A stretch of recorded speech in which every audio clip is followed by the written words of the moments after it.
Hello everybody, it's Katie here and welcome back to the channel.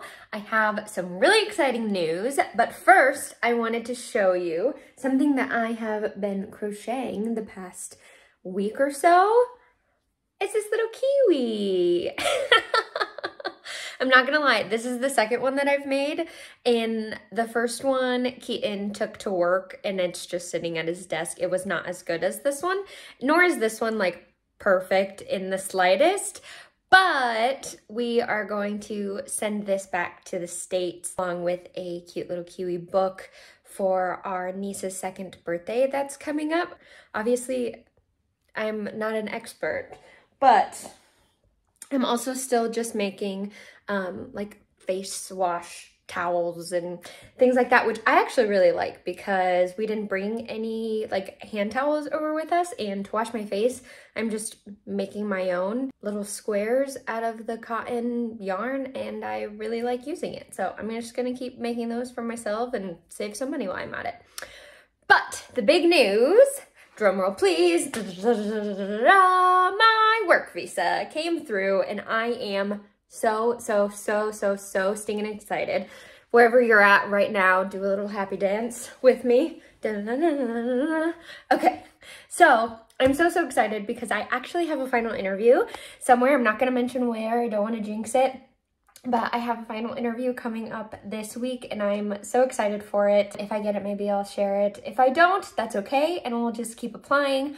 But since my visa came through, I need to go to the IRD office and get my IRD number.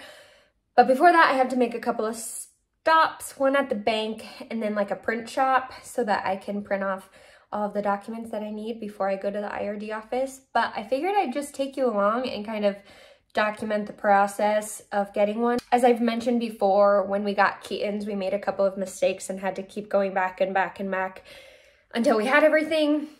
And so this time I have learned my lesson. I'm gonna go to the bank and get all of our documents printed, all of my documents printed first, and then hopefully only make one trip to the office and not 3 times like we did before. Here we go to the IRD office.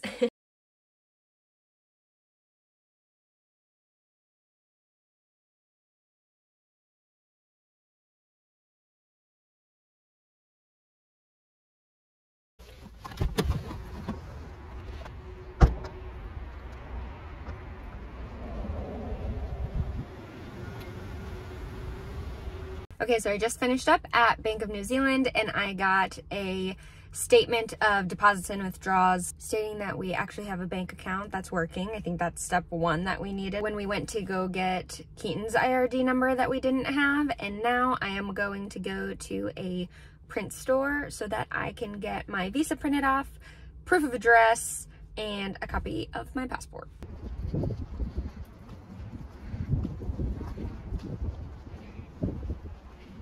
I got everything that I needed from the warehouse print shop, and now I'm at the IRD office. And I was driving on the way here, I was like, oh, I didn't mention what an IRD number is for my friends and family that are watching from back home. If you're a Kiwi watching this, you already know what it is, but it is our tax identification number, basically. So it's how you get paid and how they track your incomes and taxes that you should be paying. If you start working without an IRD number, you are taxed at 45%. A couple of people have noted that you can get that 45% or whatever the percentages that you should be paying. You should get it back during like tax return time, but obviously it's better to avoid that in the first place. Just grabbing that so that I can work.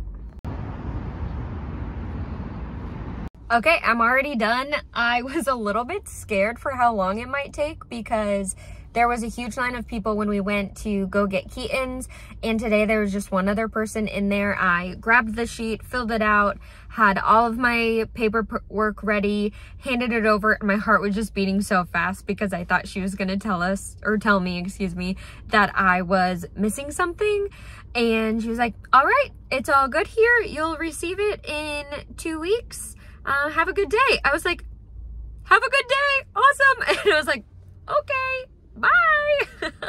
I am just going to run a couple quick errands before I head back home, and then we'll go back home and just chat a little bit about some things. Okay, so now I am made at home after my couple of errands.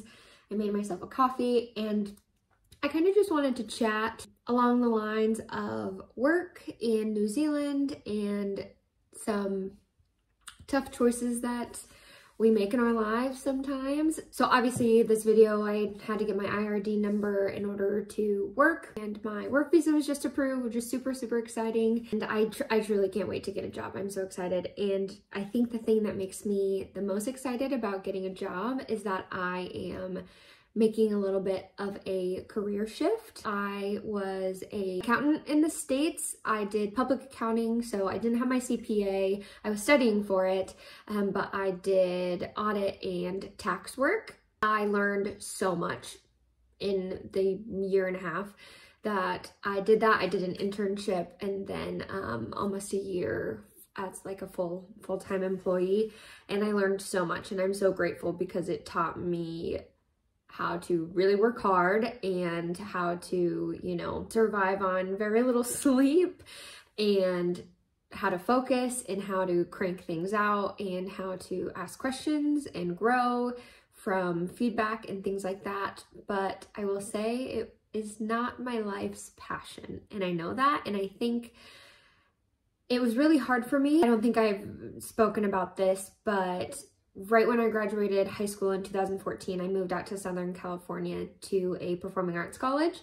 And from there, I spent 5 years in the college. I'd spent 2, and then I traveled and taught and performed all over the world. So in 11 different countries, I stayed with host families and got to sing and dance and teach all day long, and I was truly passionate about it. I loved so much of it. That's where Keaton and I met, and most of my best friends are from Performing Arts College as well, in that touring program. And so it was such a difference to go from teaching and dancing and performing all day to sitting in a cube and working by yourself. You know, obviously you have your coworkers, and I absolutely adored my coworkers in the States. I can't even explain how much I love them.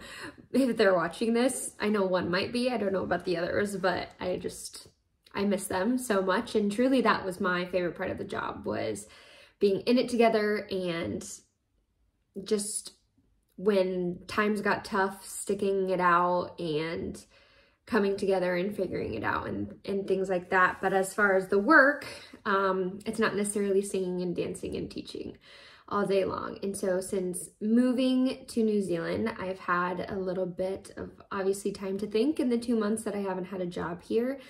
And I miss truly being passionate about something that I'm doing every single day. Once again, I'm not necessarily going to say what job I applied for, just in case it doesn't happen. I don't want anybody asking me about it. But I'm just really, really excited to pursue a job that I am passionate about, and I think I'm really going to enjoy, and get to talk to more people and build a community here, and just a million other things I think I'm really excited for. So while it's really scary that I am making a career shift and I won't necessarily be using my accounting degree, my business degree taught me so much, and that you can use that in so many aspects of your life. So I'm not really worried about, like, quote unquote wasting my degree, and I don't regret the year in accounting because it taught me so many things. I truly can't even explain how much I learned in the last like year and a half or so in that role. But it's really important to me that I am happy and passionate and excited to go to work every day. And I hope for anybody that's watching this, if it's not work that you're passionate about, it's something else. It's crafting, or it's painting, or it's working out, or it's going on a walk with your dog, or it's spending time with your family, or anything like that. I hope you give yourself time to truly be passionate about something in your life, and you make sure you have time to do that. Heck, it could be trying new coffees and doing that kind of a thing. I don't know, or it could be crocheting and making little kiwis. It really could be anything, but my hope for everyone truly is that you have something that you're passionate about, especially if you picked up your life and you moved all the way across the world. I hope you like what you're doing, and I hope that it brings you joy. And if you feel a bit stuck right now and you don't think that that's what's happening, it's scary to even think that you want to change things up. It's really scary. It's really scary. It's to be quite vulnerable. I'm afraid of a lot of the judgment that might come because I have, quote unquote, thrown my degree out the window or whatever. But I also danced for 23 years of my life, and I wasn't doing that. And so in that kind of way, I could be looked at like I threw that out the window. It's scary to think about the judgment that might be coming in your way, but it's also exciting that you can be so excited about something new and trying something new. And I just think that I'm not going to regret this decision. So even if I don't get the job that I really, really want, that I have my interview for coming up on Wednesday, that's okay, because I know I'm not going to settle for something that doesn't make me happy. And that alone will drive me to find a job that I really enjoy. So this has kind of been, I don't know, motivational speak with Katie, and I think maybe I'll watch this back and I'll even just need to hear it for myself, because sometimes I still have some self-doubt. But if it makes any of you feel better about decisions that you're making or hard choices that you're making or anything like that, then I'm happy to do it. The sun is shining again after a little bit of rain this morning, and I'm really grateful for that. And now I'm gonna get to editing this video, but thank you again so much for watching, and I'll see you again next time.